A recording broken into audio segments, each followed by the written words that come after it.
అతిక్రమ క్రియలను బట్టి మరి నలుగా గొట్టబడెను.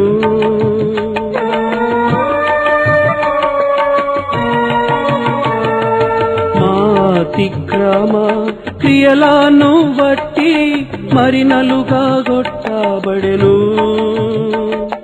తాను పొందిన దెబ్బల ద్వారా స్వస్థత కలిగే మనకు. తాను పొందిన దెబ్బల ద్వారా స్వస్థత కలిగే మనకు. గాయములను నా కొరకై పొందేను క్రీస్తు ప్రభు. గాయములను నా కొరకై పొందేను క్రీస్తు ప్రభు. నా కొరకై పొందేను క్రీస్తు ప్రభు.